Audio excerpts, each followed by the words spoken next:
Health services का Fortis hospital Mohali में। अभी we have started offering a service called deep transcranial magnetic stimulation.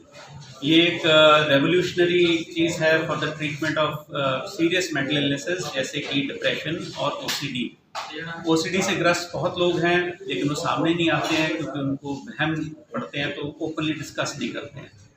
कुछ अभी तक मानते थे कि वहम का कोई इलाज नहीं है, but yes now we are able to offer. Thank you. और इसमें पहले बहुत सारी दवाइयाँ भी चलती थी, बट ये एक नई टेक्निक है डीप टीएमएस, जो कि जिसमें 29 to 30 सेशंस हम देते हैं तकरीबन 6 हफ्ते के अंदर, और पेशेंट्स में बहुत अच्छा रिलीफ मिलता है। यहाँ तक कि लोग जो कि टोटली एक तरह के रुक चुके होते हैं अपने काम काज, अपनी ज़िंदगी में, वो अपनी रोज़मर्रा की ज़िंदगी नॉर्मल व्यतीत कर सकते हैं।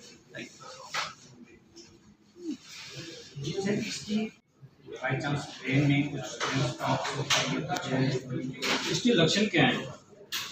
किस चीज़ के लक्षण सर? क्योंकि हम तो 2 बीमारियों में प्राइमरीली देते हैं, डिप्रेशन और ओसीडी में। तो डिप्रेशन के मोटे लक्षण हैं मन की उदासी, किसी चीज़ में मन ना लगना, शरीर में जान ना होने, नकारात्मक विचार आने। तो अगर ये किसी को 2 हफ्ते या उससे ज़्यादा चलते हैं तो हम कहते हैं इनको डिप्रेशन की बीमारी है।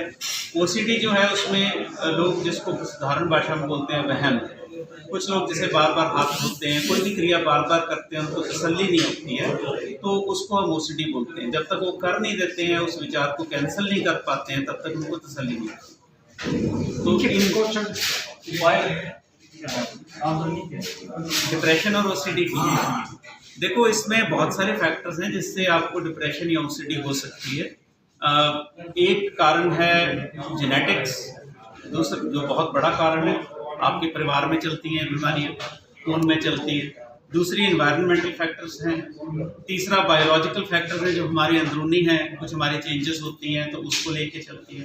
तो ऐसा नहीं है कि हम कोई 1 2 3 लिस्ट बना सकते हैं कि प्रिवेंशन हो सकती है, बट हाँ हम ये कहते हैं हेल्दी लाइफस्टाइल अडॉप्ट करें, एक्सरसाइज करें, लोगों से मिले, जितने लोगों से मिलते हो, जितने आप इंटरेक्ट करते हो लोगों से, आपके इमोशंस बढ़िया रहते हैं, तो वो डिप्रेशन को ठीक कर सकते हैं। लेकिन अगर हम ओसीडी की बात करते हैं, वहाँ पर बाय नेचर जो है वो इंसान जो है वो सबसे कटता जाता है, वो क्योंकि उसको अपने जो विचार हैं वो उसको ले बैठते हैं, वो बार बार आते हैं।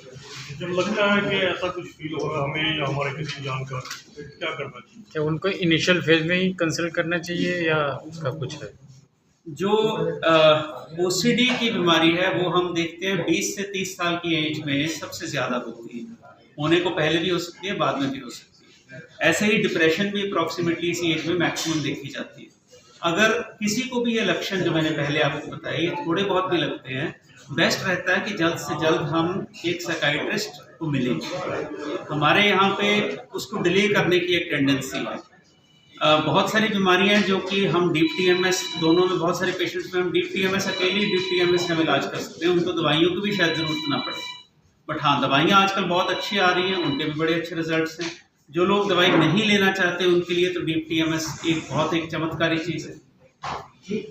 जो ओसीडी बोला आपने और जो डिप्रेशंस में आता है, इसका अगर इलाज के लिए आए तो कितना एक्सपेंसिव है? देखो अगर कोई अकेली दवा से हम बात करते हैं, कोई इंसान दवा से रिस्पॉन्ड करता है, क्योंकि हर पेशेंट जो है वो पहली दवाई से रिस्पॉन्ड करे ना करे हमें नहीं पता, ऐसा कोई टेस्ट नहीं बनाया वो कर जाएगा। मान लो अकेली दवा से रिस्पॉन्ड करता है तो उसका खर्चा थोड़ा कम रहता है। लेकिन अगर किसी को साथ में काउंसलिंग सर्विसेज या हम साइकोथेरेपी की बात करते हैं, वो ऐड करनी पड़ती है, उसका खर्चा और बढ़ जाता है। तो उसी चीज़ को कट डाउन करने के लिए डीप टीएमएस है, इसके साथ ओवरऑल एक्सपेंसेस जो हैं वो कम होते हैं। आप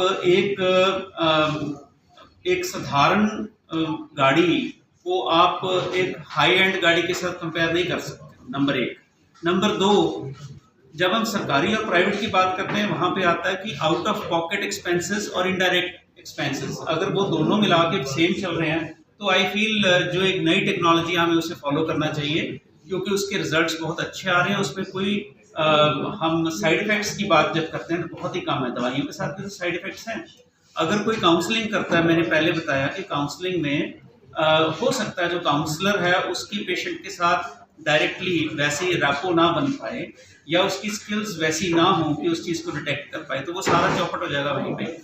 एटलीस्ट लास्ट में मैसेज क्या है?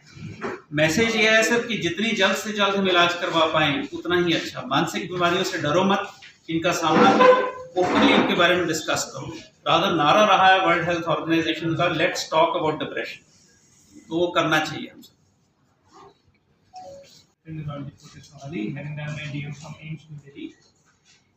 न्यूरोमॉड्यूलेशन जो है अफेजिया में काफ़ी यूज़फुल है। अफेजिया क्या होता है कि जो पेशेंट को स्ट्रोक होता है ना, हेड इंजरी होती है, तो उनको बोलने की या बोलचाल समझने की क्षमता जा सकती है, इसको अफेजिया बोलते हैं। इसके कई रूप होते हैं, कई लोग बोल नहीं पाते, कई लोग बोला हुआ समझ नहीं पाते। अफेजिया के लिए कोई भी इलाज नहीं आता है, there is no therapy as yet for aphasia. हम कोई भी दवा भी नहीं देते हैं, कोई दवा एग्जिस्ट नहीं करती। आरटीएमएस ने हमें एक नया एवेन्यू दिया है।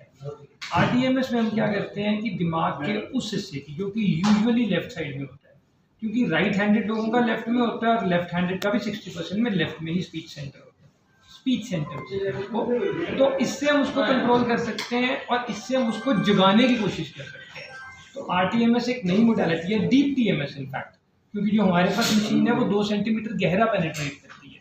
और frankly the depth of the magnetic field matters. जितना अच्छा मैग्नेटिक फील्ड होता है उतना गहरा जाएगा, उतना हम उस एरिया पे काम कर पाते हैं। तो हम उस एरिया को हाई फ्रीक्वेंसी स्टिमुलेशन से जगाने की कोशिश करते हैं। और ये देखा गया है कि हाई फ्रीक्वेंसी स्टिमुलेशन से लेफ्ट साइड जो हम स्टिमुलेशन करते हैं वहाँ पे ब्लड फ्लो बढ़ता है। स्टडीज की गई हैं, एमआरआई परफ्यूजन स्टडीज, एमआरआई आपको ब्लड फ्लो भी दिखा देता है। तो स्टडीज की गई हैं आरटीएमएस करने से पहले और आरटीएमएस करने के बाद, और देखा गया कि वहाँ से एक तो ब्लड फ्लो बढ़ जाता है और एक पेशेंट की बोलने की क्षमता में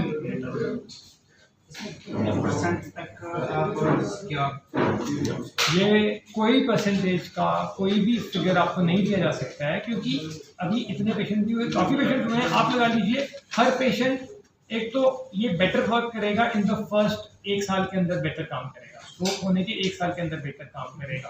एंड जो फिगर्स हैं 15 to 60% इम्प्रूवमेंट है। That will cover varying from individual to individual, हर आदमी में अलग आएगा। पर एज सच अफेजिया के लिए अभी कोई भी ट्रीटमेंट है, this is the first treatment we have. जैसा कि मैंने बताया यूरोपियन अप्रूवल है, अभी एफडीए अप्रूवल नहीं है, but hopefully shortly FDA approval भी आ जाएगा।